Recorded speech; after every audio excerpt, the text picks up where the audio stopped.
حدثنا محمد بن فضيل عن عمارة بن القعقاع عن أبي زرعة عن أبي هريرة رضي الله عنه قال قال النبي صلى الله عليه وسلم كلمتان حبيبتان إلى الرحمن خفيفتان على اللسان ثقيلتان في الميزان سبحان الله وبحمده سبحان الله العظيم.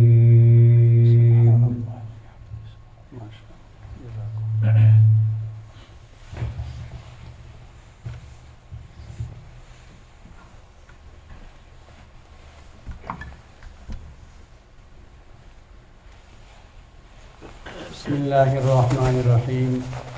الحمد لله رب العالمين والعاقبة للمتقين والصلاة والسلام على رسوله محمد وآله وأصحابه أجمعين. قال النبي صلى الله عليه وسلم الراحمون يرحمهم الرحمن ارحموا من في الأرض يرحمكم من في السماء. یہ جو بھی حدیث پڑھی ہے اس کو حدیث مسلسل بالاولیت کہا جاتا ہے. میں نے یہ حدیث حضرت شیخ الحدیث مولانا محمد یونس جونپوری رحمۃ اللہ علیہ سے یہ روایت سنی ہے. سب سے پہلے انہوں نے اپنے استاد حضرت شیخ الحدیث مولانا محمد زکریا رحمۃ اللہ علیہ سے روایت سنی. انہوں نے سب سے پہلے حضرت مولانا خلیل احمد سہارنپوری رحمۃ اللہ علیہ سے روایت سنی. انہوں نے سب سے پہلے اپنے استاد حضرت مولانا عبدالقیوم بڑھانوی رحمۃ اللہ علیہ سے روایت سنی. انہوں نے یہ روایت حضرت شاہ محمد اسحاق دہلوی رحمۃ اللہ علیہ سے سنی. انہوں نے اپنے نانا حضرت شاہ عبدالعزیز محدث دہلوی رحمۃ اللہ علیہ سے سنی. اور انہوں نے اپنے والد حضرت شاہ ولی اللہ محدث دہلوی رحمۃ اللہ علیہ سے سنی. اور یہ چین آگے جو حضرت سفیان ابن عیینہ تک موقوفاً ہے اور نبی صلی اللہ علیہ وسلم تک یہ روایت پہنچتی ہے اس کا سلسلہ جو ہے اور سند حضرت شاہ ولی اللہ صاحب کی کتاب ہے الفضل المبین فی حدیث النبی الامین، اس میں پوری سند موجود ہے. یہ آپ لوگوں کے لیے ہے تاکہ آپ کا بھی سلسلہ یہاں سے وہاں تک پہنچ گیا. امام بخاری رحمۃ اللہ علیہ اور دیگر محدثین یہ اس حدیث کے مصداق ہیں جن میں نبی اکرم صلی اللہ علیہ وسلم نے جس وقت سورہ جمعہ کی تلاوت فرمائی اور اس میں یہ آیت آئی وآخرین منہم لما یلحقوا بہم، کہ کچھ وہ لوگ ہیں جو ابھی تک ان سے ملے نہیں ہیں، یعنی امت کے وہ افراد جو بعد میں آنے والے ہیں ان پر بھی اللہ تعالیٰ کی خاص رحمت ہے. تو صحابہ کرام میں حضرت ابو ہریرہ رضی اللہ تعالیٰ عنہ فرماتے ہیں کہ یہ سوال کیا گیا کہ اس سے مراد کون لوگ ہیں. نبی اکرم صلی اللہ علیہ وسلم کے پاس حضرت سلمان فارسی رضی اللہ تعالیٰ عنہ بیٹھے تھے. آپ نے ان پر ہاتھ رکھ کر کہا لو کان العلم عند الثریا، اگر علم ثریا پر بھی ہوگا، یہ ستارے کا نام ہے جو بہت اونچائی پر ہے، اگر علم ثریا پر بھی ہوگا تو یہاں فارس کے لوگ اس کو حاصل کر لیں گے، یا رجال من ہؤلاء، ان لوگوں کے لوگ ان کو حاصل کر لیں گے. مطلب یہ ہے کہ ان کے قبیلے کے لوگ یا ان کے خاندان کے لوگ یا ان کے علاقے کے لوگ، اگر حضرت سلمان فارسی رضی اللہ تعالیٰ عنہ کو ایز اے ہول دیکھا جائے تو یہ 9 عرب ہیں، فارس کے رہنے والے تھے، ایران کے رہنے والے تھے، تو ان کے لوگ علم کو حاصل کر لیں گے. بہت سے علماء نے اس حدیث کا مصداق انفرادی طور پر امام ابو حنیفہ رحمۃ اللہ علیہ کو قرار دیا ہے. حضرت شیخ الاسلام مفتی تقی عثمانی مدد اللہ العالی فرماتے ہیں کہ رجال یہ جمع کا صیغہ ہے، تو اس کا مطلب بہت سے افراد۔ حضرت فرماتے ہیں فقہا اور محدثین جو نان عرب ایریا میں پیدا ہوئے وہ تمام اس میں شامل ہیں۔ جیسے آپ دیکھیں امام بخاری رحمۃ اللہ علیہ یہ بخارا میں پیدا ہوئے، جو آج کل ازبکستان میں ہے۔ الحمدللہ 2 سال پہلے حاضری ہوئی تھی امام بخاری رحمۃ اللہ علیہ کے مزار پر، اور وہاں پر حضرت مولانا احمد دیسائی صاحب بھی موجود ہیں۔ انہوں نے پہلی روایت انما الاعمال بالنیات اور آخری یہ روایت وہاں حضرت کی امام بخاری رحمۃ اللہ علیہ کی قبر پر پڑھی ہے۔ امام بخاری رحمۃ اللہ علیہ اس علاقے سے تعلق رکھتے ہیں۔ اسی طرح امام مسلم رحمۃ اللہ علیہ نیساپور سے ان کا تعلق، اسی طرح امام ابو داؤد رحمۃ اللہ علیہ، امام ترمذی رحمۃ اللہ علیہ، امام ترمذی رحمۃ اللہ علیہ کے مزار پر بھی حاضری ہوئی ہے، یہ بھی ازبکستان میں ہے۔ تو یہ تمام محدثین کو اگر آپ دیکھیں یہ سب نان عرب علاقے میں، لیکن کتابیں ایسی جمع کی ہے کہ آج پوری امت ان کے علم کی محتاج ہے۔ کہا جاتا ہے اصح الکتب بعد کتاب اللہ، تمام کتابوں میں جو قرآن مجید کے بعد سب سے زیادہ صحیح کتاب جو ہے وہ بخاری شریف ہے۔ یہ امام بخاری رحمۃ اللہ علیہ کے اخلاص، کس اخلاص کے ساتھ انہوں نے حدیثیں جمع کی ہیں اور کتنی چھان پٹک کر یہ روایتیں جمع کی ہیں۔ تقریباً 6 لاکھ حدیثوں سے ان حدیثوں کو چھان پٹک کر تمام روایتوں کی تحقیق کر تمام روات جتنے راوی چین کے اندر جو نام آتے ہیں سب کی تحقیق کرنے کے بعد ایک ایک حدیث کو جمع کیا ہے۔ امام بخاری رحمۃ اللہ علیہ نے بڑی تحقیق کے بعد اس کتاب کو جمع کیا اور لکھا ہے، اور اللہ تعالیٰ نے اس کو قبولیت عطا فرمائی ہے۔ آج اللہ کا فضل و کرم ہے کہ اس کتاب کی آج تکمیل ہو رہی ہے، اور مولانا صاحب اور دوسرے طالبات جو ہیں وہ اس کتاب کی تکمیل کی سعادت حاصل کر رہے ہیں۔ آخری جو باب پڑھا جاتا ہے باب قول اللہ تعالی ونضع الموازین القسط لیوم القیامت۔ امام بخاری رحمۃ اللہ علیہ نے شروع کتاب میں جو باب ذکر فرمایا باب الوحی، اور پہلی حدیث جو ذکر فرمائی ہے انما الاعمال بالنیات، جس میں نیت کا خالص ہونا کہ تمام اعمال کا دار و مدار نیتوں پر ہے، اس کی تاکید آئی۔ آخر میں اس باب کو ذکر فرمایا، کتاب جو ہے آخر میں کتاب الاعتصام بالسنہ، توحید کا بیان ہے، اور توحید کے انڈر میں دوسری کتاب کا ذکر فرمایا کتاب اور سنت کو لازم پکڑنا۔ توحید یہ تمام چیزوں کا مدار ہے، اس لیے کہ اگر تمام اعمال کسی کی زندگی میں ہوں لیکن اس کی زندگی میں شرک ہو تو وہ تمام اعمال قبول نہیں ہیں۔ قرآن مجید کا اعلان ہے ان اللہ لا یغفر ان یشرک بہ ویغفر ما دون ذلک لمن یشاء، بے شک اللہ تعالیٰ معاف نہیں کرے گا اس بات کو کہ اس کے ساتھ کسی کو شریک ٹھہرایا جائے، اور اس کے علاوہ گناہوں کو معاف فرما دے گا۔ تو توحید تمام چیزوں میں، تمام اعمال میں ایک جزو لازم ہے، اس وجہ سے امام بخاری رحمۃ اللہ علیہ آخر میں کتاب التوحید کو ذکر کیا، اور اس میں جو آخر میں باب لائے باب قول اللہ تعالی۔ امام بخاری رحمۃ اللہ علیہ کا علم جو ہے ان کے تراجم کے اندر ہے۔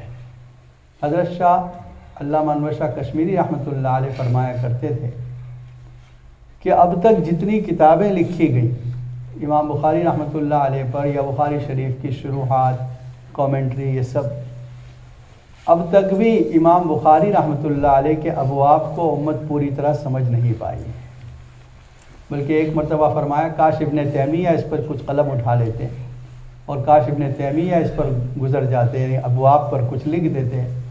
اب دیکھیے امام حضرت علامہ انور شاہ کشمیری رحمۃ اللہ علیہ محدث العصر ہیں، اتنے بڑے عالم یہ فرما رہے ہیں کہ ابھی بھی امت پوری طرح ابواب بخاری تک نہیں پہنچ پائی۔ اس کا مطلب بڑی گہرائی ہے اور بڑی لطافت ہے حضرت امام بخاری رحمۃ اللہ علیہ کی ابواب میں۔ آخر میں جو باب آیا ہے باب قول اللہ تعالی ونضع الموازین القسط لیوم القیامت، اس میں اللہ تعالیٰ نے اس آیت میں، یہ سورہ انبیاء کی آیت ہے 17ویں پارے میں ہے، کہ ہم میزان قائم کریں گے انصاف کا قیامت کے دن۔ پہلے تو میزان عمل قائم کرنا، اور اس کو سب سے آخر میں ذکر کرنے کی وجہ کیا ہے؟ دیکھیے، میں نے بتایا شروع میں امام بخاری رحمۃ اللہ علیہ نے انما الاعمال بالنیات یہ حدیث لائے، اور اس کے بعد یہ پوری کتاب میں کیسے زندگی گزاری جائے وہ تمام حدیثوں کو جمع کیا۔ اس کا مطلب یہ ہے کہ ہر عمل کے اندر سب سے پہلی بنیادی چیز جو ہے وہ اخلاص نیت ہے، اور آخر میں اس بات کو یاد دلایا کہ دیکھو تمام اعمال جو تم نے کیے ہیں زندگی بھر، قیامت کے دن اس کو تولا جائے گا۔ تو یہ خیال رہے کہ تمہارے تمام اعمال کا وزن ہوگا قیامت کے دن، اور اس میں وزن اور ثقالت کہاں سے آئے گی؟ خلوص اور اخلاص نیت کے ساتھ آئے گی۔ جس عمل میں اخلاص زیادہ ہوگا اس عمل کا وزن زیادہ ہوگا۔ امام بخاری رحمۃ اللہ علیہ عمل کرنے والے کو ترغیب دے رہے ہیں کہ عمل اخلاص سے بھی کرنا، شروع میں یہ روایت ہے، اور آخر میں اس بات پر دھیان رکھنا کہ تمہارے اعمال کا وزن کیا جائے گا۔ اس لیے امام بخاری رحمۃ اللہ علیہ آخر میں اس کو لائے ہیں۔ وَنَضَعُ یہ جو صیغہ استعمال کیا ہے جمع کا صیغہ، قرآن مجید میں دونوں طرح اللہ تعالیٰ نے اپنے آپ کا ذکر کیا، کہیں واحد کے صیغے کے ساتھ، کہیں جمع کے صیغے کے ساتھ۔ اور اس جمع کو ہم کیا کہتے ہیں؟ اس کو کہتے ہیں رویل جمع، شاہی جمع ہے۔ اللہ تعالیٰ ایک ہے لیکن پھر بھی جمع کا صیغہ، ہم نے پیدا کیا تم کو، جیسے ہم پڑھتے ہیں منہا خلقناکم وفیہا نعیدکم، یہ کیا ہے؟ ہم نے تم کو پیدا کیا۔ جمع کا صیغہ یہ اللہ تعالیٰ اپنی ذات کے لیے استعمال کر رہے ہیں، رویل جمع ہے، بادشاہی جمع ہے۔ اور اردو میں بھی دونوں طرح صحیح ہے، اللہ تعالیٰ فرماتا ہے یہ بھی کہنا صحیح ہے، اور اللہ تعالیٰ فرماتے ہیں یہ بھی کہنا صحیح ہے۔ جب آپ یہ کہیں گے اللہ تعالیٰ فرماتا ہے، اس کا مطلب توحید کی طرف آپ راغب ہیں، اور جب آپ کہیں اللہ تعالیٰ فرماتے ہیں، اس کا مطلب آپ اللہ کا ادب اور رسپیکٹ، یہ غلبہ ہے۔ ہمارے اکابر میں یہ دونوں طریقے پائے جاتے ہیں، واحد کا صیغہ بھی استعمال کیا گیا، جمع کا صیغہ بھی استعمال کیا گیا۔ وَنَضَعُ الْمَوَازِينَ، موازین یہ جمع کا صیغہ ہے، میزان کی یہ جمع ہے۔ میزان کے معنی ہوتے ہیں ترازو، اور جمع کا سب صیغہ استعمال کیا، اس کا مطلب بہت سے ترازو۔ بعض علماء کی رائے یہی ہے کہ موازین کا مطلب یہ ہے کہ اس وقت بہت سے ترازو ہوں گے، یعنی تعدد ہوگا ترازو کا، عمل کرنے والے کے اعتبار سے متعدد ہوں گے، یا یہ کہ اعمال کے اعتبار سے متعدد ہوں گے۔ نمازوں کا الگ اسکیل ہے، روزوں کا الگ ہے، صدقات کا الگ ہے، حج کا الگ ہے، یا ہر انڈیویجول، ہر فرد کے لیے ایک ایک ترازو ہوگا۔ بعض علماء کی رائے یہ ہے کہ ترازو ایک ہی ہوگا، لیکن وہ اتنا بڑا ہوگا کہ اس کی عظمت کو ذکر کرنے کے لیے جمع کا صیغہ استعمال کیا ہے۔ اس لیے کہ حدیث میں آتا ہے کہ ترازو کا ایک پلڑا اتنا بھاری ہے، اتنا وسیع ہے کہ اس کے اندر اگر آسمان و زمین بھی رکھ دیے جائیں تو سما جائے۔ اس کا مطلب ایک ہی ہے، بہت بڑا ترازو ہے، اس کی عظمت کو ظاہر کرنے کے لیے جمع کا صیغہ استعمال کیا گیا۔ وَنَضَعُ الْمَوَازِينَ الْقِسْطَ، اچھا پلڑے کیسے ہوں گے؟ امام داؤدی اور امام خطابی رحمۃ اللہ علیہ کی رائے یہ ہے کہ وہاں پر جو پلڑے ہوں گے اس میں معاملہ یہ ہوگا کہ جو پلڑا بھاری ہوگا وہ اوپر جائے گا، جو پلڑا بھاری ہوگا وہ اوپر جائے گا، اور جو پلڑا ہلکا ہوگا وہ نیچے رہے گا۔ اور ان کی رائے یہ ہے کہ قرآن میں الیہ یصعد الکلم الطیب والعمل الصالح یہ کہا گیا ہے، اس کا مطلب کلمات اوپر کی طرف چڑھتے ہیں، پاکیزہ کلمات اوپر جاتے ہیں۔ لیکن امام زرکشی رحمۃ اللہ علیہ اور حضرت تھانوی رحمۃ اللہ علیہ کی بھی رائے یہی ہے کہ نارمل ہی ہوگا، جیسے دنیا کے اندر ہوتا ہے کہ جو پلڑا بھاری ہوتا ہے وہ نیچے رہے گا، اور جو پلڑا ہلکا ہوتا ہے وہ اوپر اٹھ جائے گا۔ موازین جو ہے اس میں اعمال کو تولا جائے گا، یہ آگے ذکر آ رہا ہے۔ تو اس کا مطلب یہ ہے کہ ہم جو عمل کر رہے ہیں، چاہے نماز ہو، چاہے روزہ ہو، چاہے زکوٰۃ ہو، ان سب کو تولا جائے گا، اور جس کا وزن زیادہ ہوگا وہ کامیاب ہے۔ فَمَنْ ثَقُلَتْ مَوَازِينُهُ فَأُولَٰئِكَ هُمُ الْمُفْلِحُونَ قرآن میں ہے کہ جس کا پلڑا بھاری ہو گیا وہ کامیاب ہو جائے گا، ومن خفت موازینہ، اور جس کا پلڑا ہلکا ہو گیا اس کا ٹھکانہ جہنم ہے۔ فَأُمُّهُ حَاوِيَةٌ وَمَا أَدْرَاكَ مَا هِيَ نَارٌ حَامِيَةٌ۔ القسط کا جو لفظ ہے اس کے معنی ہوتے ہیں انصاف۔ آگے امام بخاری رحمۃ اللہ علیہ سے مجاہد کی تفسیر کو بھی لا رہے ہیں۔ لیوم القیامتی، یہ فی کے معنی میں ہے، لام یہاں پر فی کے معنی میں ہے، فی یوم القیامتی۔ یہ کوفیین کے نزدیک لام فی کے معنی میں استعمال ہوتا ہے، تو اس کا مطلب یہاں پر فی یوم القیامتی۔ وَأَنَّ أَعْمَالَ بَنِي آدَمَ وَقَوْلَهُمْ يُوزَنُ، اور بے شک بنی آدم کے اعمال اور ان کی باتیں یہ وزن کی جائیں گی۔ ایک نسخے میں اقوالہم بھی ہے، یہ اعمالہم کی وجہ سے کہ بے شک بنی آدم کے اعمال اور ان کے اقوال وزن کیے جائیں گے۔ بنی آدم کا لفظ آیا، بنی آدم جو ہے انسان کو کہا جاتا ہے، تو اس کا کیا مطلب ہے؟ جنات کے اعمال کا وزن نہیں ہوگا؟ فرمایا ہے علماء نے کہ نہیں، جنات کے اعمال کا بھی وزن ہوگا، اس لیے کہ وہ بھی مکلف ہیں۔ جس طرح انسان مکلف ہے تمام عبادات کا، تمام احکام کا، اسی طرح جنات بھی مکلف ہیں۔ قرآن مجید میں دیکھیے یا معشر الجن والانس، جگہ جگہ خطاب کیا ہے، اس کا مطلب یہ ہے کہ اے انسان اور جنات کی جماعت۔ تو پھر یہاں پر بنی آدم کا لفظ کہنا یہ تغلیب کے اعتبار سے، جیسے یا ایھا الذین آمنوا، اے ایمان والو، قرآن کہتا ہے اے ایمان والو، مرد کو خطاب ہے لیکن اس میں عورتیں شامل ہیں، تو اسی طرح بنی آدم کے اعمال وزن کیے جائیں گے، اس میں جنات بھی شامل ہیں، تغلیب کے اعتبار سے بنی آدم کہا گیا۔ وقولہم، اور ان کی بات یہ بھی تولی جائے گی۔ وزن جو ہوتا ہے ایک تو عمل کا اور ایک ہے بات، ہم نے جو کلمہ کہا، جو کوئی بات کہی، اس کو بھی تولا جائے گا۔ اس کو الگ سے اس لیے ذکر کیا گیا کہ اعمال جو ہیں اس کا تعلق اعضاء سے ہے۔ کوئی عمل کیا آپ نے، کوئی کام کیا، جیسے نماز پڑھی، یہ انسان کے اعضاء ظاہرہ سے ہے، اور جو کوئی بات کہی وہ تو آپ نے بات کہہ دی، ختم، کہاں گئی وہ؟ اس لیے امام بخاری فرماتے ہیں دونوں کو تولا جائے گا، اعمال کو بھی تولا جائے گا اور اقوال کو بھی تولا جائے گا۔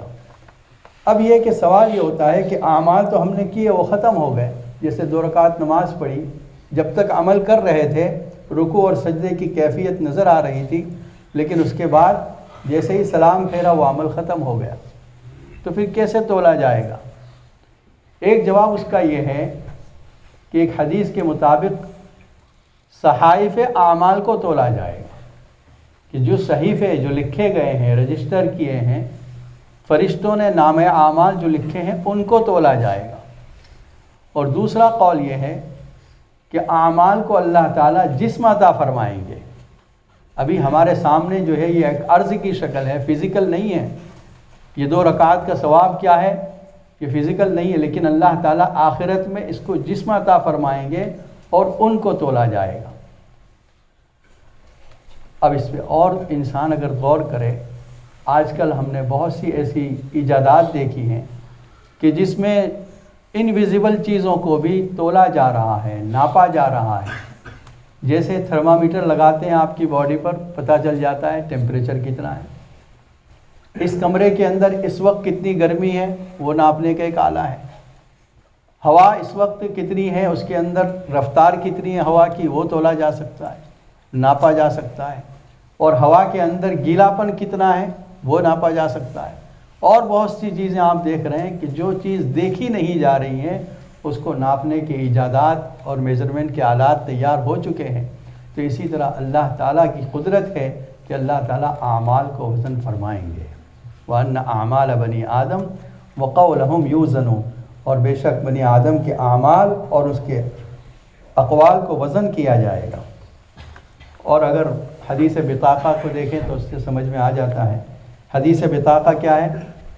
حدیث بطاقہ آپ نے بارہا سنی ہوگی کہ ایک شخص کو لایا جائے گا قیامت کے دن، اور ایک پلڑے میں اس کے گناہ رکھے جائیں گے، اتنے سب رجسٹر ہوں گے، جہاں تک اس کی نگاہ جائے گی وہ رجسٹر ہوں گے۔ جس وقت وہ رکھے جائیں گے تو وہ گناہوں کا پلڑا بھاری ہو چکا ہوگا، وہ بندہ سوچے گا کہ آج تو میں ہلاک ہو گیا، اللہ تعالیٰ فرمائیں گے تیری ایک نیکی ہمارے پاس ہے، اور ایک ٹکڑے پر لا الہ الا اللہ محمد رسول اللہ لکھا ہوا ہوگا، وہ دوسرے پلڑے میں رکھ دیا جائے گا۔ جیسے ہی رکھا جائے گا تو وہ اتنا وزنی ہو جائے گا کہ یہ گناہوں والا پلڑا اڑتا ہو جائے گا، مطلب بالکل ہلکا ہو جائے گا۔ تو اس سے معلوم ہوتا ہے کہ ان اعمال کا وزن ہے۔ وہ کلمہ کیا ہے؟ لا الہ الا اللہ۔ کسی وقت بندے نے اخلاص کے ساتھ کبھی کلمہ پڑھ لیا ہوگا، اس کا وزن ہے۔ ایمان کا کلمہ نہیں ہے، ایمان تو ہے اس کے اندر، ایمان کے ساتھ کبھی کسی اخلاص کے وقت کے پڑھے ہوئے کلمے کا وزن ہوگا۔ معلوم ہوتا ہے کہ ہم بعض مرتبہ کوئی لفظ زبان سے ایسے ہی بول دیتے ہیں، لیکن وہ کلمہ، وہ بول ہمارے لیے نجات کا باعث ہو سکتا ہے۔ کبھی کسی پریشانی میں اللہ کو یاد کر لیتے ہیں اور کوئی کلمہ پڑھ لیتے ہیں، لا حول ولا قوت الا باللہ، سبحان اللہ، یہ کلمات بھی نجات کا ذریعہ بنیں گے۔ ایک اور حدیث اس میں اور کلیئر کر دے گی مضمون کو۔ فرمایا نبی صلی اللہ علیہ وسلم نے، بعض مرتبہ انسان کی زبان سے ایک کلمہ نکلتا ہے، اس کی طرف وہ توجہ بھی نہیں کرتا، کوئی بودر نہیں کرتا، لیکن وہ کلمہ اس کے لیے نجات کا باعث بن جاتا ہے۔ وہ اس کو نجات نہیں بلکہ جنت کے اعلیٰ درجات میں پہنچا دیتا ہے۔ اور بعض مرتبہ کسی کی زبان سے نکلا ہوا ایک لفظ جس کی طرف اس کی توجہ بھی نہیں ہے، کوئی بودر نہیں کیا اس نے، لیکن وہ لفظ اس کو جہنم کی اتھاہ گہرائیوں میں پہنچا دیتا ہے۔ تو کلمات جو ہم زبان سے بول رہے ہیں، اس کی بڑی ویلیو ہے، بڑی قیمت ہے۔ اس لیے حدیث میں جو آیا ہے، من کف لسانک تنج، کف لسانک تنج، تو اپنی زبان کو کنٹرول میں کر لے، کامیاب ہو جائے گا۔ یعنی جب ہم دن بھر بولتے رہتے ہیں، کچھ بغیر سوچے بولتے رہتے ہیں، ہماری زبان سے نکلا ہوا ہر لفظ ریکارڈ ہو رہا ہے، کرامن کاتبین ہیں، نیکی لکھنے والا رائٹ سائڈ پر، برائی لکھنے والا لیفٹ سائڈ پر، یہ ہمارے ہر کلمے کو نوٹ کر رہے ہیں۔ سورہ قاف میں اللہ کا ارشاد ہے، ما یلفظ من قول الا لدیہ رقیب عتید، جو لفظ بھی انسان بول رہا ہے اس پر ایک نگران مقرر ہے، لکھا جا رہا ہے، کرامن کاتبین یعلمون ما تفعلون۔ وقال مجاہد القسطاس العدل بالرومیۃ ویقال القسط مصدر المقسط۔ امام بخاری کی عادت ہے کہ جو آیت آئی ہے اس میں کوئی ایک لفظ کی مناسبت سے اس لفظ کو جہاں جہاں قرآن میں ذکر کیا گیا اس کو واضح کر دیتے ہیں۔ تو یہاں پر آیت میں تو ہے وَنَضَعُ الْمَوَازِينَ الْقِسْطَ، لیکن امام بخاری رحمۃ اللہ علیہ نے القسطاس کو ذکر فرمایا۔ یہ دو جگہ ارشاد ہے، ایک سورہ شعراء میں ہے اور ایک سورہ بنی اسرائیل میں ہے، اوفوا الوزن بالقسطاس المستقیم۔ تو یہ قسطاس اور قسط، اس کی مناسبت سے امام مجاہد رحمۃ اللہ علیہ جو تفسیر کے بڑے عالم ہیں، ان کا قول امام بخاری ذکر فرماتے ہیں، قسطاس یہ انصاف کے معنی میں ہے رومیہ کے اندر، یعنی رومی زبان کا یہ لفظ ہے۔ پھر سوال یہ پیدا ہوا، کیا قرآن مجید میں غیر عربی نان عربک ورڈز بھی آئے ہیں؟ بہتوں کی رائے یہ ہے کہ ہاں، قرآن مجید میں نان عربک ورڈز بھی آئے ہیں، لیکن پھر اس سے سوال یہ ہوتا ہے، قرآن مجید تو کہہ رہا ہے کہ عربیًا لعلکم تعقلون، ہم نے قرآن کو عربی میں نازل کیا تاکہ تم سمجھو۔ اس کا جواب یہ دیا گیا ہے کہ کچھ الفاظ کا نان عرب ہو جانا، کسی ایک دو لفظ کا آ جانا، یہ عربیت کے خلاف نہیں، لیکن بہتر جواب وہ ہے جو علامہ قسطلانی رحمۃ اللہ علیہ نے دیا ہے۔ فرمایا کہ یہ عربی زبان میں استعمال ہوا ہے، دوسری زبان میں بھی یہ لفظ استعمال ہوا ہے، لیکن اس کا یہ مطلب نہیں کہ یہ نان عربی ہے۔ جیسے ہم کہتے ہیں کرسی، کرسی اردو میں بھی بولی جاتی ہے، عربی میں بھی یہ لفظ کرسی استعمال ہوتا ہے۔ قلم دونوں زبانوں میں استعمال ہوتا ہے، بلکہ اردو میں بھی، فارسی میں بھی، عربی میں بھی قلم استعمال ہوتا ہے۔ تو ایک ہی زبان کے اندر ایک ہی لفظ ہو اور دوسری زبان میں نہ ہو، یہ نہیں ہوتا۔ بعض مرتبہ دوسری زبان والے اس کو اخذ کر لیتے ہیں، اور جو لفظ معرب ہو گیا جب عربی زبان میں آ گیا تو پھر وہ عربی زبان ہی کا لفظ شمار ہوگا۔ کہا جاتا ہے القسط مصدر المقسط، لفظ قسط جو ہے وَنَضَعُ الْمَوَازِينَ الْقِسْطَ، اس کو امام بخاری رحمۃ اللہ علیہ فرماتے ہیں یہاں کس معنی میں ہے؟ العادل کے معنی میں ہے، یعنی یہ ایک ایسا لفظ ہے کہ جب ثلاثی مجرد میں ہے تو اس کے معنی اور ہیں، اور جب مزید فی میں جائے گا تو اس کے معنی اور ہیں۔ جو اس کا روٹ ورڈ ہے وہ قاف سین طا۔ فرماتے ہیں المقسط کے معنی عادل۔ قرآن مجید میں اللہ کی ایک صفت ذکر کی ہے مقسطین، ان اللہ یحب المقسطین، اللہ تعالیٰ انصاف کرنے والوں سے محبت رکھتا ہے۔ یہاں مقسط کس معنی میں ہے؟ العادل کے معنی میں ہے۔ سعید ابن جبیر رحمۃ اللہ علیہ حجاج ابن یوسف کے زمانے میں ہیں، بڑے حق گو آدمی ہیں۔ ان کو بلایا اور ان سے یہ پوچھا کہ ما تقول فیہ، میرے بارے میں تمہاری رائے کیا ہے؟ سعید ابن جبیر رحمۃ اللہ علیہ نے کہا القاسط والعادل، القاسط والعادل۔ لوگ خوش ہو گئے کہ بہت اچھی بات کہی، اس ظالم بادشاہ کے بارے میں اچھے کلمات کہہ رہے ہیں، ان کی جان بچ جائے گی۔ لیکن حجاج ابن یوسف بڑا جاننے والا تھا ثقفی، اس نے کہا جانتے ہو یہ میری برائی کر رہا ہے؟ لوگوں نے کہا حضرت یہ تو انصاف کر۔ کہا القاسط ظالم کے معنی میں ہے۔ سورہ جن کے اندر اللہ تعالیٰ ارشاد فرماتے ہیں وَأَمَّا الْقَاسِطُونَ فَكَانُوا لِجَهَنَّمَ حَطَبًا، ان کا جو ارادہ ہے القاسط سے ظالم کہنا مراد، اور عادل کا مطلب یہ کافر کہہ رہے ہیں مجھے، کیوں؟ اس لیے کہ قرآن میں ہے وَهُمْ بِرَبِّهِمْ يَعْدِلُونَ، کہ جو لوگ آخرت پر ایمان نہیں لاتے وہ رب سے ہٹے ہوئے ہیں، رب کا انکار کر رہے ہیں، یہ العادل سے مراد یہ کافر کہہ رہے ہیں۔ تو یہ واقعہ ذکر کیا ہے۔ القاسط کے معنی ظالم۔ وَأَمَّا الْقَاسِطُ فَهُوَ الْجَائِرُ، امام بخاری خود فرما رہے ہیں کہ قاسط کے معنی ہوتے ہیں ظلم کرنے والا۔ اب یہاں سے روایت شروع ہوتی ہے۔ ہر روایت سے پہلے یعنی جب باب ذکر کرتے ہیں تو باب کے اندر وہ بات ذکر کرنا چاہتے ہیں جو آگے روایت سے مطابقت ہو۔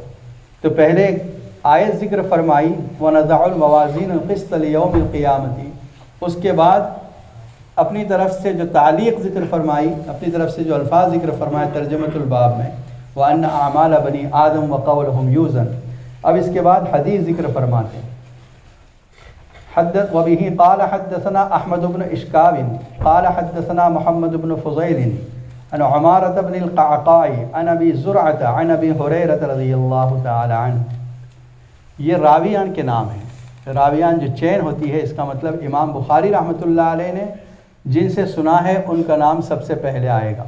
تو احمد ابن اشکاب سے امام بخاری رحمۃ اللہ علیہ نے روایت سنی، انہوں نے اس روایت کو محمد ابن فضیل سے سنا ہے، اور انہوں نے اس روایت کو عمارة بن القعقاع سے سنا ہے، انہوں نے اس روایت کو حضرت ابو زرعہ اور انہوں نے حضرت ابو ہریرہ رضی اللہ تعالیٰ عنہ سے سنا ہے، اور انہوں نے اس روایت کو نبی اکرم صلی اللہ علیہ وسلم سے سنا ہے۔ اس کو ہم چین کہتے ہیں، سند کہتے ہیں، اور یہ سند کا بڑا حصہ ہے دین کے معاملے میں۔ کوئی بات بغیر سند کے نہیں۔ اس کتاب کے اندر 5000 سے زیادہ روایتیں ہیں، اور تمام کے اندر یہ سند کو ذکر کیا گیا ہے۔ اور جیسا کہ میں نے شروع میں بتایا آپ کو، ہم نے جن استادوں سے سنا ان کا نام، انہوں نے جن سے پڑھا ان کا نام، انہوں نے جن سے، یہ تمام امام بخاری تک پہنچتا ہے، اور وہاں سے نبی اکرم صلی اللہ علیہ وسلم تک یہ چین پہنچتی ہے۔ تو اس سند کا بڑا دخل ہے علم کے معاملے میں۔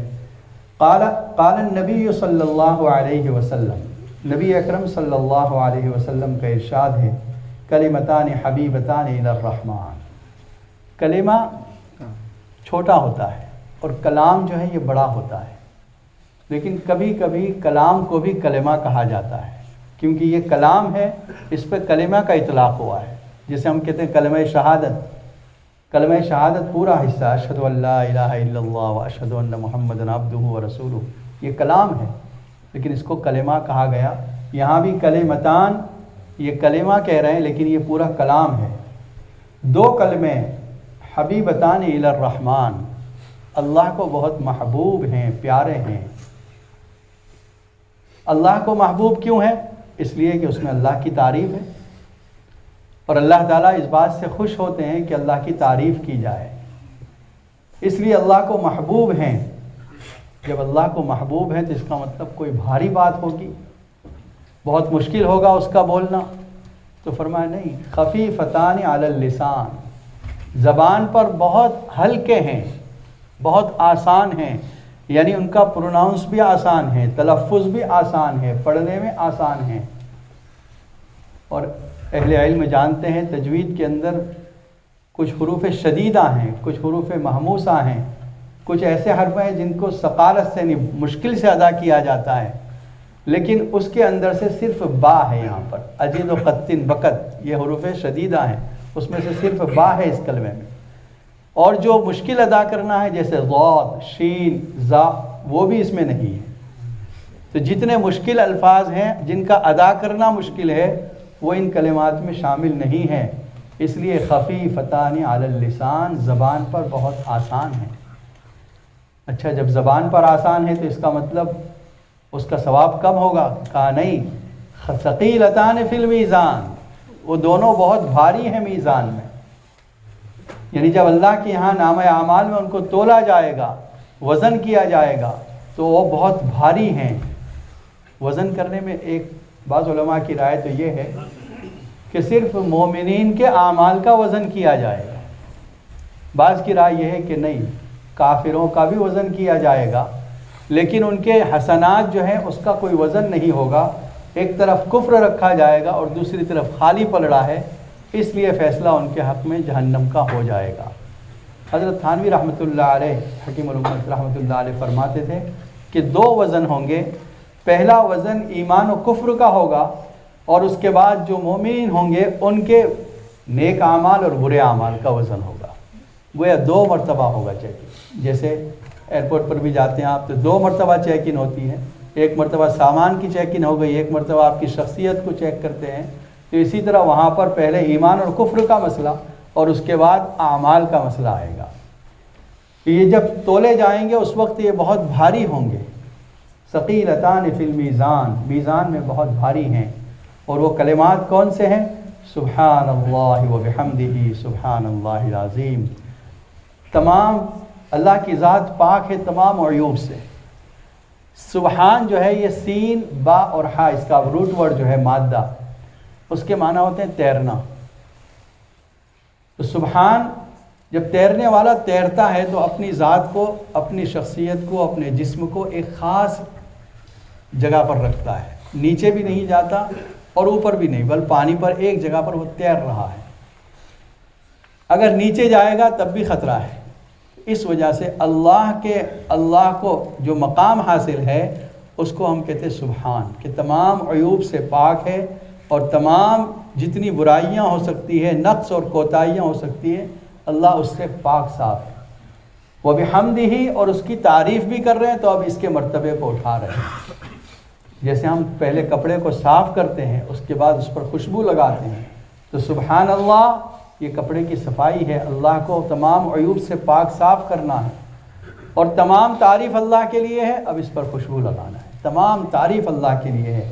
وَبِحَمْدِهِ سبحان اللہ العظیم، اللہ تعالیٰ کی ذات پاک ہے، بڑی باعظمت ہے، عظمت والا ہے اللہ تعالیٰ۔ گویا اللہ کی تمام تعریف چھوٹے سے مختصر کلمے میں ہو گئی۔ ایک دوسری روایت میں حضرت ابو ہریرہ رضی اللہ تعالیٰ عنہ فرماتے ہیں سبحان اللہ تملأ المیزان والحمد للہ تملأ المیزان، یہ جو کلمات ہیں یہ میزان کو بھر دیتے ہیں، اور میزان کو بھرنا یہ نجات کا سبب ہے۔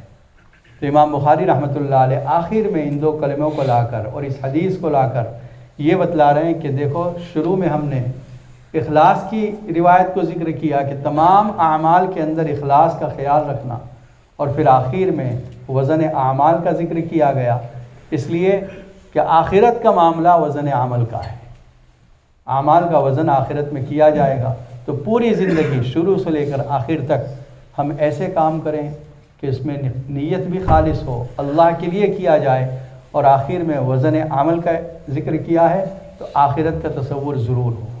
جو بھی عمل کر رہے ہیں کیا آخرت میں اس عمل کا کوئی ذکر آئے گا یا نہیں؟ کیا اس عمل کا آخرت میں کوئی اجر و ثواب ہوگا یا نہیں؟ اس کے ساتھ انسان عمل کرے، اور جیسے ہی اس عمل کے ساتھ اس کی نیت، اگر نیت میں کوئی کھوٹ آ گئی تب بھی ناکام ہے، اور اگر نیت میں کوئی کھوٹ نہیں، آخرت کا تصور نہیں، تب بھی ناکامی ہے۔ تو اس لیے ہر عمل کے کرتے ہوئے اخلاص کو سامنے رکھا جائے، اور یہ سوچیں کہ ہمارا ہر عمل، چاہے وہ زبان سے ہو چاہے ہمارے جسم سے ہو، یہ عمل لکھا جا رہا ہے، ریکارڈ کیا جا رہا ہے، اور اللہ تعالیٰ کی یہاں پیش ہونا ہے۔ اللہ تعالیٰ کے یہاں جب ہم پیش ہوں گے تو اس کا جواب کیا دیں گے؟ کیا ہم اللہ تعالیٰ کو اپنے اس عمل سے سیٹسفائی کر سکیں گے کہ اللہ میں نے اس لیے کیا تھا؟ اس لیے ہر عمل کے موقع پر ہماری نیت خالص ہونی چاہیے۔ بابرکت ہے وہ تمام لوگ، وہ تمام شخصیات، وہ تمام طلباء جنہوں نے اس کتاب کو پڑھ لیا، اور حدیثوں کا اللہ کے یہاں ایک مقام ہے۔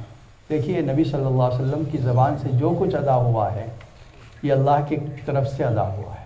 سورہ نجم میں ارشاد ہے وما ينطق عن الهوى ان هو الا وحی یوحى، نبی اپنی خواہش سے کوئی کلام نہیں کرتے، وہی وحی ہے جو آپ کی طرف وہی نازل کی جاتی ہے اور بولتے ہیں۔ عربی جاننے والے طلباء جانتے ہیں نطقہ کا لفظ جو آتا ہے اس کے معنی ہوتے ہیں کچھ بھی آواز، کوئی بھی آواز ہو سکتی ہے نطقہ، بلکہ قرآن میں منطق الطیر کہا گیا، پرندوں کی بولی۔ پرندوں کی بولی تو کوئی سمجھ میں آنے والی زبان نہیں ہوتی۔ تو اگر ہم دوسرے اعتبار سے دیکھیں تو نطقہ کے معنی انکمپلیٹ سینٹنس، جو ناقص جملہ ہے اس کو نطقہ کہتے ہیں، اور اگر مکمل جملہ ہے جیسے ابھی کہا کلمہ اور کلام، اس کو یہ کہا جاتا ہے، اور اس کے لیے عربی میں لفظ ہے یتکلم۔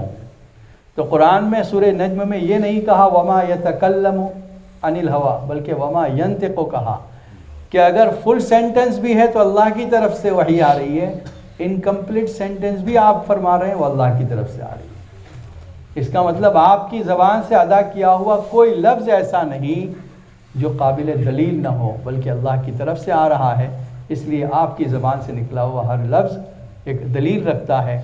اور صحابہ کرام رضی اللہ تعالیٰ عنہم نبی صلی اللہ علیہ وسلم کے سامنے بیٹھ کر لکھا کرتے تھے۔ صحیفہ عمر، یہ صحیفہ صادقہ اس کو کہا گیا، نبی صلی اللہ علیہ وسلم کے زمانے میں لکھی ہوئی حدیثیں موجود تھیں۔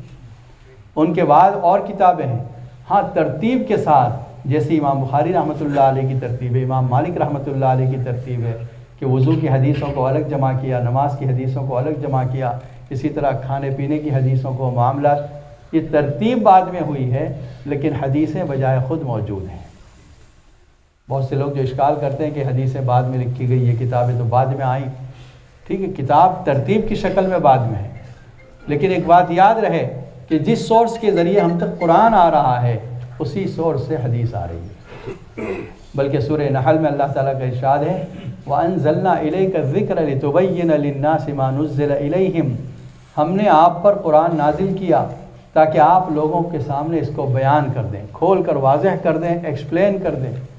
اس کا مطلب نبی صلی اللہ علیہ وسلم کی ذمہ داری یہ دی کہ ہم نے آپ پر جو قرآن نازل کیا اس کو آپ لوگوں کے سامنے کھول کر بیان کر دیں۔ تو جس طرح آپ صلی اللہ علیہ وسلم نے بیان کیا وہ بھی محفوظ اور قرآن بھی محفوظ۔ یہ اللہ تعالیٰ نے جو حفاظت کا وعدہ کیا اس میں دونوں چیزیں ہیں، قرآن بھی ہے، حدیث بھی ہے، دونوں کو الگ الگ رکھا گیا اس لیے کہ دونوں کا مقام الگ ہے۔ وہ وحی متلو ہے، تلاوت کی جاتی ہے قرآن مجید، اور یہ وحی تلاوت نہیں کی جاتی، اس کے ایک ایک حرف پر 10 نیکیاں ہیں، اس پر وہ ثواب نہیں، لیکن اس کے سیکھنے پر، قرآن کے سمجھنے کی نیت سے اگر آپ سیکھ رہے ہیں تو بہت بڑا اجر و ثواب ہے۔ حق تعالی شانہ سے دعا ہے کہ حق تعالی ان طلباء و طالبات کے علم میں برکت عطا فرمائے، ان کو علم پر استقامت عطا فرمائے، اور ان کو دین کی خدمت کرنے کا موقع عطا فرمائے، اور ان کی خدمات کو قبول فرمائے۔ ساتھ ہی ساتھ اس ادارے کو اللہ تعالیٰ دن دوگنی رات چوگنی ترقی عطا فرمائے۔ تمام اساتذہ کرام کی للہیت اور اخلاص کے ساتھ کام کرنے اور ان کی خدمات کو قبول فرمائے۔ درود شریف پڑھیے، اللہم صلی علی سیدنا محمد وعلی آل سیدنا محمد وبارک وسلم۔ لا الہ الا اللہ الحلیم الکریم، سبحان اللہ رب العرش العظیم، نسألک موجبات رحمتک وعزائم مغفرتک والغنیمۃ من کل بر والسلامۃ من کل اثم، لا تدع لنا ذنبا الا غفرتہ ولا ہما الا فرجتہ ولا دینا الا قضیتہ ولا حاجة هي لك رضا الا قضیتہا یا ارحم الراحمین۔ اللهم صل على محمد كلما ذكره الذاكرون وصل على محمد كلما غفل عن ذكره الغافلون۔ ربنا آتنا في الدنيا حسنة وفي الآخرة حسنة وقنا عذاب النار۔ ربنا اغفر لنا ولإخواننا الذين سبقونا بالإيمان ولا تجعل في قلوبنا غلا للذين آمنوا ربنا إنك رؤوف رحيم۔ ربنا هب لنا من أزواجنا وذرياتنا قرة أعين واجعلنا للمتقين إماما۔ اللهم إنا نسألك الهدى والتقى والعفاف والغنى، اللهم إنا نسألك علما نافعا وعملا صالحا ورزقا واسعا وشفاء من كل داء. اللهم إنك عفو كريم تحب العفو فاعف عنا. اللهم إنا نعوذ بك من البرص والجنون والجذام وسيء الأسقام. اللهم إنا نسألك من خير ما سألك منه نبيك محمد صلى الله عليه وسلم ونعوذ بك من شر ما استعاذك منه نبيك محمد صلى الله عليه وسلم. اللهم انصرنا ولا تنصر علينا وأكرمنا ولا تهنا وأسرنا ولا تؤسر علينا. اللهم لا تسلط علينا بذنوبنا من لا يخافك فينا ولا يرحمنا. اللهم اقسم لنا من خشيتك ما تحول به بيننا وبين معاصيك ومن اليقين ما تهون به علينا مصائب الدنيا. اللهم متعنا بأسماعنا وأبصارنا وقواتنا أبدا ما أحييتنا. اللهم إنا نسألك من خير ما سألك منه نبيك محمد صلى الله عليه وسلم ونعوذ بك من شر ما استعاذك منه نبيك محمد صلی اللہ علیہ وسلم. اے اللہ ہمارے گناہوں کو معاف فرما. اے اللہ ہماری خطاؤں سے درگزر فرما. ہر شر سے، مصیبت سے، حادثات سے، بری چیزوں سے ہماری حفاظت فرما. اے اللہ نبی اکرم صلی اللہ علیہ وسلم جتنی خیر کی دعائیں مانگی ہمارے لیے مقدر فرما. جتنے شرور سے پناہ مانگی ہمارے اس سے حفاظت فرما. اے اللہ ہم میں جو بیمار ہیں ان سب کو شفاء کاملہ عاجلہ عطا فرما. ہمارے جو رشتہ دار بیمار ہیں ان سب کو شفاء کاملہ عاجلہ عطا فرما. اے اللہ ہم میں جو پریشان حال ہیں ان کی پریشانیوں کو دور فرما. جو مقروض ہیں ان کے قرض کی ادائیگی آسان فرما. ہمارے جن رشتہ داروں کا انتقال ہو چکا ان کی مغفرت فرما. ان کے درجات کو بلند فرما. اے اللہ ان کو جنت الفردوس میں اعلیٰ مقام عطا فرما. اور جہنم کے عذاب سے اور قبر کے عذاب سے ان کی حفاظت فرما. اے اللہ تمام مرحومین کی اللہ ہر قسم کے عذاب سے حفاظت فرما. اے اللہ اس ملک میں اور تمام دنیا بھر میں مسلمانوں کی مساجد کی، مدارس کی، خانقاہوں کی، تبلیغی مراکز کی حفاظت فرما. اے اللہ جو لوگ جس لائن سے دین کی خدمت میں لگے ہوئے ہیں اور تو انہیں پسند کرتا ہے ان کی خدمات کو قبول فرما. اے اللہ حرمین شریفین کے اور مسجد اقصیٰ کی حفاظت فرما. حرمین شریفین کو اے اللہ ہر قسم کے شر سے محفوظ فرما. اے اللہ اس کو آباد فرما. اور اے اللہ اس ملک میں اور تمام دنیا بھر میں اے اللہ اس وبا سے ہم سب کی حفاظت فرما. اور جو لوگ اس کی وجہ سے بیمار ہیں ان کو شفاء کاملہ عاجلہ عطا فرما. اے اللہ جو لوگ اس بیماری میں شہید ہوئے ہیں ان کے درجات کو بلند فرما. اے اللہ اس علاقے میں اور اس شہر میں اور اس ملک میں مسلمانوں کی جان و مال، عزت و آبرو، دکان و مکان کی حفاظت فرما. دنیا بھر میں تمام مسلمانوں کی حفاظت فرما. جہاں جہاں مسلمانوں پر ظلم ہو رہا ہے اللہ مظلومین کی حمایت فرما. ظالم طاقتوں کو آپس میں ٹکرا کر ختم فرما. یا ان کو ہدایت مقدر میں ہو تو ہدایت عطا فرما. اے اللہ ہم سب کی حفاظت فرما. ہماری اولاد کی، ہماری نسلوں کی حفاظت فرما. ہمارے ایمان کی اور ہماری نسلوں کے ایمان کی حفاظت فرما. اے اللہ اس ادارے کو دن دوگنی رات چوگنی ترقی عطا فرما. تمام اساتذہ کو اخلاص و للہیت کے ساتھ کام کرنے کی توفیق عطا فرما. جو طلباء و طالبات یہاں تعلیم حاصل کر رہے ہیں اللہ ان کو علم میں اضافہ اور برکت عطا فرما. اے اللہ ان کو علم نافع عطا فرما. اے اللہ ان کو عمل صالح عطا فرما. آج جو طالبات اور طالب علم جو فارغ ہوئے ہیں اللہ ان کے علم و عمل میں برکت عطا فرما. اے اللہ ان کے والدین کو اس کے ذریعے نفع عطا فرما. اے اللہ ان کے رشتہ داروں کو اس کے ذریعے نفع عطا فرما. امت کو ان کے ذریعے نفع اٹھانے کی توفیق عطا فرما. اے اللہ ہر قسم کے شر سے ہم سب کی حفاظت فرما. حاسدوں کے حسد سے، دشمنوں کی دشمنی سے اور بری نظر والوں کی بری نظر سے، کینہ پروروں کے کینے سے حفاظت فرما. اے اللہ اس ادارے میں اور تمام اداروں میں اللہ ہر قسم کے شرور سے ان کی حفاظت فرما. اے اللہ ہمارے گھروں میں اتحاد و اتفاق عطا فرما. اے اللہ ہر شوہر کو بیوی کا اور ہر بیوی کو شوہر کا حق ادا کرنے کی توفیق عطا فرما. اولاد کو ماں باپ کا اور ماں باپ کو اولاد کا حق ادا کرنے کی توفیق عطا فرما. اے اللہ ہم سب کے دلوں میں ایک دوسرے کا احترام اور محبت عطا فرما. نفرتوں سے، کینے سے ہمارے دلوں کی حفاظت فرما. اے اللہ دنیا میں ہمیں نیک اعمال کے ساتھ زندگی گزارنے کی توفیق عطا فرما اور کلمہ لا الہ الا اللہ محمد رسول اللہ پر موت عطا فرما. اے اللہ ہمارے ہر قسم کی قبر کے عذاب سے ہماری حفاظت فرما. سکرات کی سختی سے حفاظت فرما. اے اللہ تیرے عرش کے سائے تلے جگہ نصیب فرما. اے اللہ ہمارا نام اعمال دان ہاتھ میں مقدر فرما. اور اے اللہ جنت الفردوس میں بلند درجات ہمیں عطا فرما. ہر قسم کے عذاب سے ہماری حفاظت فرما. اے اللہ ہم کمزور بندے ہیں. اے اللہ ہم کسی قسم کے عذاب کو برداشت نہیں کر سکتے. اے اللہ ہم پر رحم و کرم کا معاملہ فرما. اور اے اللہ ہم پر رحم و کرم کا معاملہ فرما. اے اللہ ہمارے حال پر رحم فرما اور ہمارے لیے مغفرت کا پروانہ جاری فرما. اے اللہ امام بخاری رحمۃ اللہ علیہ کے درجات کو بلند فرما. تمام محدثین، امام مسلم، امام ابو داؤد، امام ترمذی اور ابن ماجہ اے اللہ ان تمام کے درجات کو بلند فرما، جو انہوں نے خدمات کی ہیں اللہ اس کو قبول فرما، اور اے اللہ ان حدیثوں کی برکتیں، اے اللہ ان حدیثوں کا علم ہمارے دلوں میں جاگزیں فرما، اور ان تمام پر ہمیں عمل کرنے کی توفیق عطا فرما۔ نبی اکرم صلی اللہ علیہ وسلم نے جتنی خیر کی دعائیں مانگی ہم سب کے لیے مقدر فرما، جو مانگا وہ بھی عطا فرما، اور جو رہ گیا مانگنے سے اور ہماری مصلحت کے مطابق ہے وہ بھی عطا فرما۔ اے اللہ اس مجلس میں جو بے نکاح ہیں ان کے نکاح آسان فرما، اے اللہ جو بے اولاد ان کو اولاد صالح نصیب فرما، جن کی اولاد نافرمان ان کی مطیع فرما بردار بنا دے۔ اے اللہ ہماری دعاؤں کو محض اپنے فضل و کرم سے اور نبی اکرم صلی اللہ علیہ وسلم کے صدقے فعل میں قبول فرما۔ سبحان ربک رب العزت عما یصفون وسلام علی المرسلین۔